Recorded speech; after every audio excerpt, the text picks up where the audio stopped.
ఈ అస్థికలనేవి మీ తండ్రి గారి చివరాఖరి జ్ఞాపకాలు. ఇవి నీటిలో కలిసిన మరుక్షణం భౌతికంగా ఆయన మీకు పూర్తిగా దూరమైపోయినట్టే.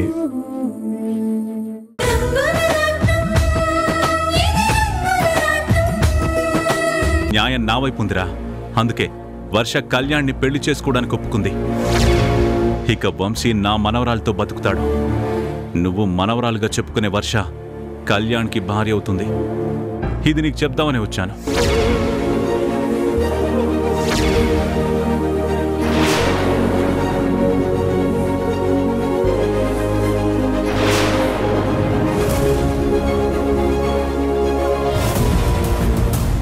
లేదు శంకరప్రసాద్ గారు, మీరేదో తప్పుగా విన్నారు. వర్ష ఎప్పటికీ అలాంటి నిర్ణయం తీసుకోదు. వంశీ తనను ఎంత ప్రేమిస్తున్నాడో వర్షకు కూడా తెలుసు కదా. అలాంటి అమ్మాయి పెళ్ళైన ఇంకో వ్యక్తిని ఎలా పెళ్లి చేసుకుంటుంది? చూడండి చలపతి గారు, మీరు సూర్యం ఉప్పు తింటున్నారు కాబట్టి సూర్యం మీకు గొప్పగా కనిపించొచ్చు, కానీ బయట న్యాయం అనేది ఒకటి ఉంటుంది కదా. అన్యాయంగా సమంత జీవితంతో ఆడుకుంటున్నాను, ఏం చేసినా సరే ఈ సమాజం తన నిర్ణయాన్ని ఒప్పుకోదని వర్ష ఆలోచించిందేమో. అందుకే అందరికీ దూరమైన వర్ష ఇప్పుడు కళ్యాణ్ ఇంట్లో బతుకుతుంది. ఇక ఎప్పటికీ ఆ ఇంట్లోనే ఉండిపోవాలని కళ్యాణ్ని పెళ్లి చేసుకోవడానికి నిర్ణయించుకుంది. ఇప్పటికైనా వర్ష తన తప్పును తెలుసుకుంది గాని ఇంకా మీ సూర్యమే చేసిన తప్పులు తెలుసుకోకుండా గొప్పవాణ్ణనే భ్రమలో బతుకుతున్నాడు. ముందా భ్రమ నుంచి బయటికి రమ్మని చెప్పండి.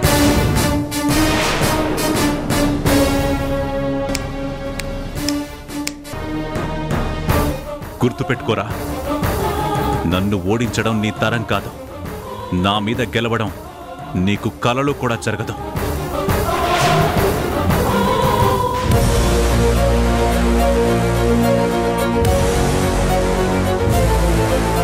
ఏంటి సార్ ఇది? వర్ష కళ్యాణ్ని పెళ్లి చేసుకోవడానికి ఒప్పుకోవడం ఏమిటి? అదే నాకు అర్థం కావడం లేదు చలపతి గారు. నేను వెంటనే వర్షతో మాట్లాడాలి.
ఎవరి జీవితంలో ఎవరు ఉండాలన్నది ఆ దేవుడే నిర్ణయిస్తాడు.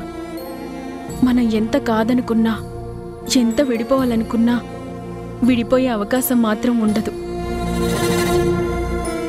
ఇదంతా నీకు ఎందుకు చెప్తున్నానో నీకు అర్థమయ్యే ఉంటుంది. నీ జీవితంలో నువ్వు ఒకరిని కోరుకున్నావు, వాళ్లతోనే జీవితాన్ని పంచుకోవాలి అనుకున్నావు. కానీ అది నీ ఆశగాని మిగిలిపోయింది. నేను నీతో జీవించాలి అనుకున్నాను, నువ్వే నా శ్వాస ధ్యాస అని బ్రతికాను. నువ్వు లేకపోతే ఈ బ్రతికే వద్దు అనుకున్నాను. అందుకే నువ్వు ఎంత కాదనుకున్నా నీ ప్రేమ కోసం ఎదురు చూస్తూనే ఉన్నాను. ఇన్నాళ్లకు నా నిరీక్షణ ఫలించింది. నాది నిజమైన ప్రేమ అని రుజువైంది. అందుకే చెప్తున్నాను, ఎవరిని కలపాలో ఎవరిని విడదీయాలో ఆ దేవుడికి తెలుసు. మనుషుల తలరాతలు రాసినప్పుడే వీళ్లతోనే ఉండాలి అని ఆ బ్రహ్మ రాసేస్తాడని మా నాని ఎప్పుడూ చెప్తూ ఉంటుంది. అదే పెళ్లి రూపంలో ఎక్కడో ఉన్న వాళ్లని ఒకటి చేస్తుంది. మన జీవితంలో అదే జరిగింది. ఇంక దేని గురించి ఆలోచించకు. నిన్ను కంటికి రెప్పలా చూసుకునే బాధ్యత నాది. నా గుండెల్లో పెట్టుకొని ఆరాధించే బాధ్యత నాది. నువ్వే నా జీవితం అనుకుంటున్నాను. నువ్వు నా పక్కనుంటే ఈ జీవితం అంతా సంతోషంగా ఉంటుందని కలలు కంటున్నాను. నువ్వంటే నాకు అంత ఇష్టం వంశీ. అందుకే నువ్వు నన్ను ఎన్నన్నా నేను నిన్ను ప్రేమిస్తూనే ఉంటాను. నిన్ను ఎవ్వరు ఒక్క మాటన్నా నేను వాళ్ళని ద్వేషిస్తూనే ఉన్నాను. ఎప్పటికైనా అర్థం చేసుకో.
ఇప్పుడు నువ్వు కళ్యాణ్ గారికి నిజం చెప్తే వర్ష లేదు అని చెప్పాను కదా, అప్పుడు సీత కూడా ఉండదు,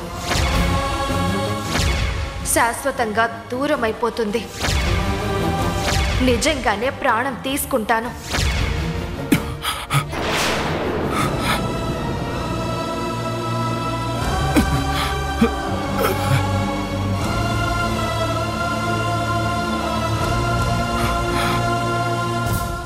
లేదు, నేనిక్కడే ఉంటే సమంత నాకు దగ్గర అవ్వాలని ప్రయత్నిస్తుంది.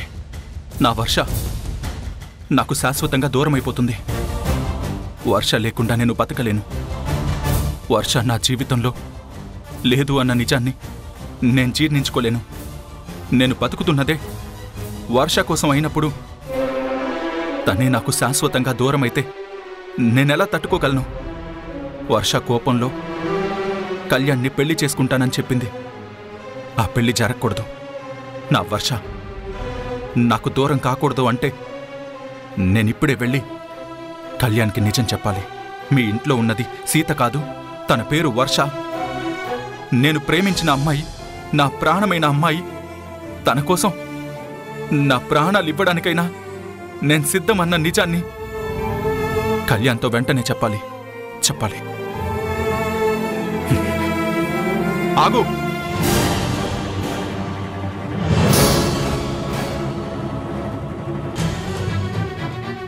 ఎక్కడికి వెళ్తున్నావు? నీకెందుకు? నేను నీ అంతరాత్మని. నాకు తెలియకుండా నీలో ఏదీ జరగదు. నువ్వు ఎవరి దగ్గరైనా ఏదైనా దాచగలవు, కానీ నా దగ్గర ఏదీ దాచలేవు.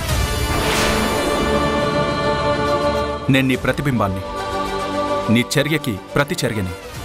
అందుకే అడుగుతున్నాను, ఎక్కడికి వెళ్తున్నావు? కళ్యాణ్ దగ్గరికి వెళ్తున్నాను. నిజం చెప్పడానికి వెళ్తున్నాను. మీ ఇంట్లో ఉన్నది సీత కాదు, నా వర్ష అని చెప్పడానికి వెళ్తున్నాను.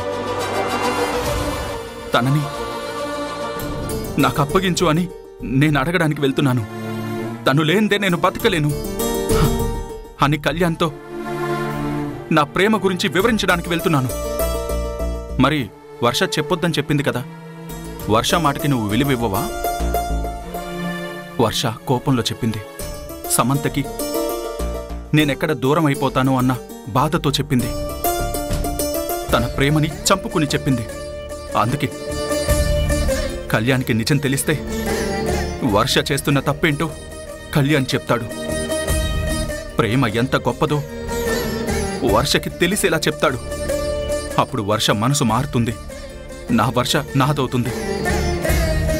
పాపం ప్రియ ఏమైపోతుంది? పాపం ఆ పసిపిల్ల సీతే తన తల్లి అని ఎంతగానో సంతోషపడిపోతుంది.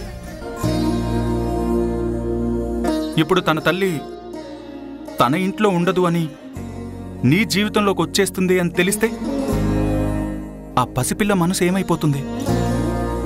అది నువ్వు ఆలోచించావా? ఇప్పుడు దేని గురించి నేను ఆలోచించే పరిస్థితుల్లో లేను. నాకు నాకు నా వర్ష కావాలి. వర్ష లేకుండా నేను బ్రతకలేను.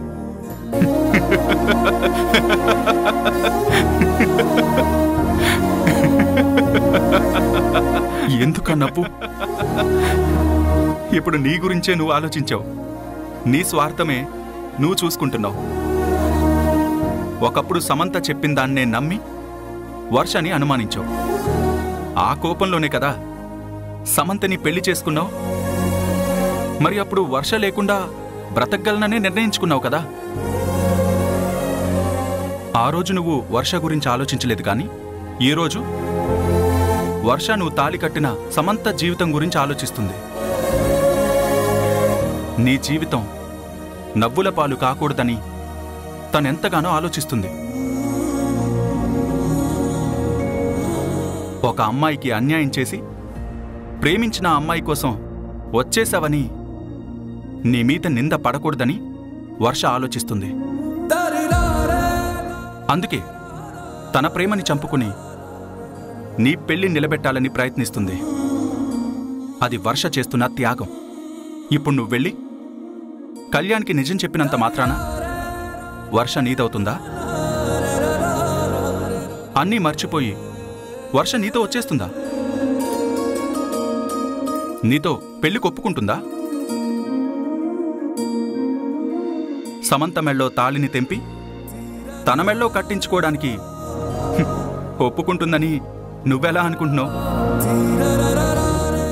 తాళిని తాడుగా నువ్వు చూసినా ఆ తాళికున్న బలమేంటో, ఆ బంధానికున్న విలువేంటో వర్షకి బాగా తెలుసు. అందుకే నీ జీవితంలోకి తను ఎప్పటికీ రాదు. ఇప్పుడు నువ్వు నిజం చెప్తే నీ కంటికి కూడా కనిపించదు. శాశ్వతంగా తను వెళ్ళిపోతుంది. ప్రాణాలు తీసుకుని చచ్చిపోతుంది. నీ ప్రేమ కోసం వర్షాన్ని బలి తీసుకుంటావా? లేదా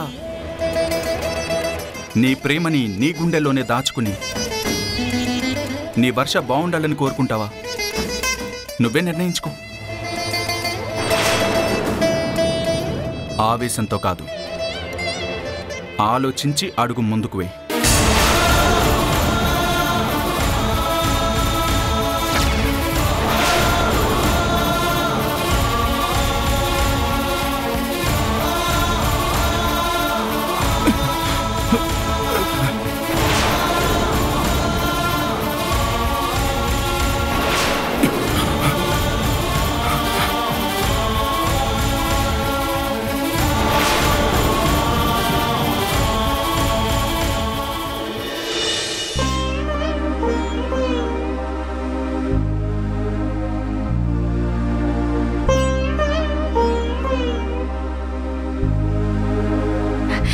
తాతయ్య, మీరా? ఏంటి తాతయ్య ఇలా వచ్చారు? ఫోన్ చేస్తే నేనే వచ్చి కలిసేదాన్ని కదా. మీరెందుకు ఇంత శ్రమ తీసుకున్నారు? ఏం లేదమ్మా, రాత్రి నుంచి ఒంట్లో బాగాలేదు, బాగా నలతగా ఉంది. మరి ఫోన్ చేయాల్సింది కదా తాతయ్య. నేనే వచ్చి మెడిసిన్ ఇచ్చేదాన్ని కదా. పర్వాలేదమ్మా, ఆశ్రమంలోనే ఉంటున్నాను కదా, అక్కడే ఏదో ఒక మందు ఉంటే వేసుకున్నాను, తగ్గిపోతుందిలే అనుకున్నాను, కానీ తగ్గలేదు. బాధ మరింత ఎక్కువైంది, అందుకే ఇక్కడికి వచ్చాను. ఏంటి తాతయ్య ఇది? నేను మీకు చెప్పేదాన్ని కాదు. అయినా మీరైనా ఆలోచించాలి కదా. ఒంట్లో బాలేనప్పుడు అలా ఏదో ఒక మందు ఎలా వేసుకుంటారు? వ్యాధికి తగ్గ మందే వాడాలి, అంతేకాని ఇలా ఇంకో మందు వేసుకుంటే తగ్గదు సరికదా. ఒక్కోసారి ప్రాణాలకే ప్రమాదం. అది ఆలోచించకపోతే ఎలా తాతయ్య? పదండి, మీ బ్లడ్ టెస్ట్ చేస్తాను, రండి. మరి ఒంట్లో సమస్య వస్తేనే మనం నిర్ణయం తీసుకొని మందులు వాడకూడదు అన్నాం. అది ప్రాణానికే ప్రమాదం అంటున్నాం. ఈ ప్రాణం ఉంటే ఎంత, పోతే ఎంత? నీ దృష్టిలో ప్రాణానికి విలువ లేదు కదమ్మా. చిన్న చిన్న విషయాల్లోనే ప్రాణాలు తీసుకోవాలని పెద్ద పెద్ద నిర్ణయాలు తీసుకున్నాం. అది వద్దు అనేసరికి ప్రాణం తీసుకోవడానికి సమానమైనంత నిర్ణయాన్ని తీసుకున్నాం. మరి అది తప్పు కాదా అమ్మా? ఏంటి తాతయ్య మీరు మాట్లాడుతుంది దేని గురించి? ఇంకా దేని గురించమ్మా? నువ్వు తీసుకున్న నిర్ణయం గురించి. కళ్యాణ్ని పెళ్లి చేసుకుంటానని చెప్పావంట కదా. తాతయ్య, ప్రియ నన్ను అమ్మగా చూసుకుంటుంది. నేను ప్రియకి తల్లిగా ఉండాలని నిర్ణయించుకున్నాను. నేను ఎప్పటికీ ప్రియకి తల్లిగా ఉండాలి అంటే ఆయన జీవితంలో భార్యగా ఉండాలి కాబట్టి ఆ నిర్ణయం తీసుకున్నాను తాతయ్య. చూడమ్మా, నువ్వు నా సొంత మనవరాలనుకున్నాను. మా వర్ష నువ్వే అనుకున్నాను. నువ్వు ఇలాంటి నిర్ణయం తీసుకున్నావని తెలిసి నేను తట్టుకోలేకపోతున్నానమ్మా. కళ్యాణ్ చెడ్డవాడని నేను అనడం లేదమ్మా. చాలా మంచివాడు. అతనుకు మంచి భార్య రావాలి, తన కూతురుకు మంచి తల్లి కావాలి. నేను కాదన్ను. కానీ అది నువ్వవ్వడం మాత్రం నేను తట్టుకోలేకపోతున్నానమ్మా. ఎందుకంటే వంశీ నిన్ను ఎంత ప్రేమిస్తున్నాడో నాకు తెలుసు. వంశీ మనసులో నీకున్న స్థానం ఏంటో కూడా నాకు తెలుసు. మీరిద్దరూ ఒకరినొకరు ఎంతగా ఇష్టపడ్డారో నాకు తెలుసు. అలాంటి నువ్వు నీ ప్రేమను త్యాగం చేస్తూ పెళ్ళైన ఇంకో వ్యక్తిని పెళ్లి చేసుకోవాలని నిర్ణయించుకున్నావు. దేనికోసం అమ్మా? సమంత కోసమా? నీ త్యాగాన్ని గుర్తించలేని సమంత కోసం నువ్వు ఇంత గొప్ప త్యాగం చేస్తున్నావా? తట్టుకోలేకపోతున్నానమ్మా. మరి ఇంత ఇష్టంగా ఈ పెళ్లిని ఎలా ఒప్పుకున్నావు? కొన్ని జీవితాలు అంతే తాతయ్య. మనం అనుకున్నది జరిగితే అది జీవితం ఎందుకు అవుతుంది? తప్పు జరిగిందో ఒప్పు జరిగిందో వంశీ సమంతల పెళ్లి జరిగిపోయింది. ఇప్పుడు సమంత మెడలో తాళిని తెంపి నా మెడలో నేను కట్టించుకోలేను. తన జీవితాన్ని నేను తీసుకోలేను. నాకు తోడబుట్టిన దానితో సమానురాలైన సమంతని బాధ పెడుతూ నేను వంశీతో జీవితాన్ని సంతోషంగా పంచుకోలేను. అందుకే నా ప్రేమను సమాధి చేసుకున్నాను. ఆ పెళ్లిని నిలబెట్టాలి అనుకున్నాను. ఏం చేసినా వంశీ నాకు దూరం అవ్వడని అర్థమైంది. అందుకే ఈ పెళ్లి ఒప్పుకున్నాను.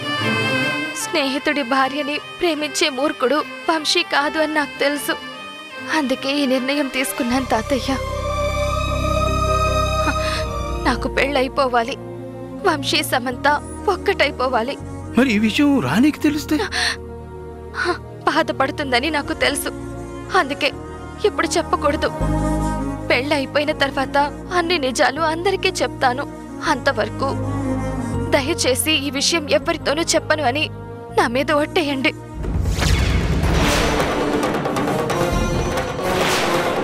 ఎంత పని చేసావమ్మా? నేను మాట్లాడకుండా చేసావు. ఇది నీకు న్యాయమేనా? సమంత జీవితం అన్యాయం కాకుండా ఉండాలి అంటే నేను తీసుకున్న నిర్ణయం న్యాయమే తాతయ్య. ఇందులో ఎలాంటి మార్పు ఉండదు.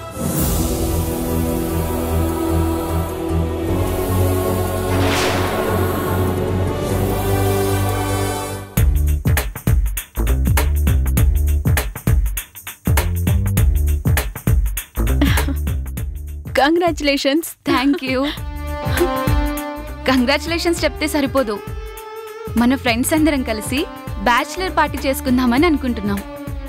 ఈ సిటీకి దూరంగా రుద్రారం ఉంది కదా, అక్కడ మాకు ఫామ్ హౌస్ ఉంది. ఆ ఫామ్ హౌస్లోనే నెక్స్ట్ వీక్ బ్యాచిలర్ పార్టీ ఏర్పాటు చేశాను. నువ్వు తప్పకుండా రావాలి సమంత. లేదే, ఇప్పుడు నాకు ఏ పార్టీకి వచ్చే మూడ్ లేదు. నేను రాలేను. నువ్వేమనుకోకు. మన ఫ్రెండ్స్ అందరినీ అడిగానని చెప్పు. వీలైతే పెళ్ళికొస్తాను. సరే. అదేంటి అలా మాట్లాడుతున్నావు? మన కాలేజీ డేస్లో అందరికన్నా జోష్గా ఉండేది నువ్వే.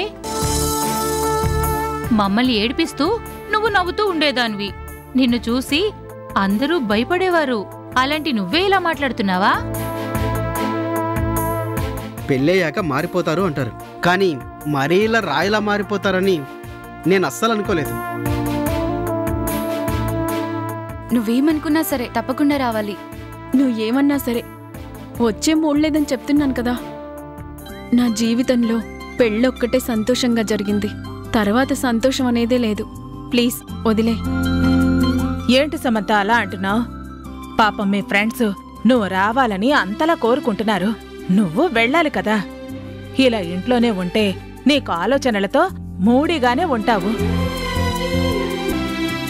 ఒక్కసారి ఫ్రెండ్స్తో బయటకు వెళ్ళావు అనుకో, కాస్త రిలీఫ్ వస్తుంది. లైఫ్లో రిలీఫ్ వస్తే ఏం చెయ్యాలి అన్న ఆలోచన వస్తుంది. నా మాట కాదనకుండా వెళ్ళు. మీ గ్రాని కూడా చెప్తున్నారు కదా, మా మాట కాదనకే. ప్లీజ్, నువ్వు తప్పకుండా రావాలి. చూడు సమంత, నేనేం చెప్పినా నీ మంచి కోసమే చెప్తాను. నీకు తెలుసు కదా ఈ విషయం, అందుకే చెప్తున్నాను. నువ్వు ఈ పార్టీకి వెళ్ళు. సరే, తప్పకుండా వస్తానులేవే. చాలా థ్యాంక్సే. ఇంతకీ ఎక్కడన్నా? రుద్రారమే. కారులో వెళ్తే 30 minutesలో ఉంటాం అక్కడ. అక్కడ మాకు ఫామ్ హౌస్ ఉంది. అంతా యూతే ఉంటారు. సీనియర్ సిటిజన్స్ ఎవరు చుట్టుపక్కల కూడా కనిపించరు. Full party. హ్యాపీగా ఆ రోజు ఎంజాయ్ చేద్దాం. వస్తాను.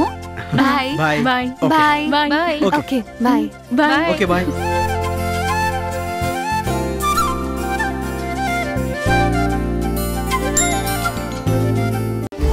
వర్ష నాది అంటే కళ్యాణ్ నా గురించి ఏమనుకుంటాడు? మా స్నేహాన్ని ఎంత అసహ్యించుకుంటాడు.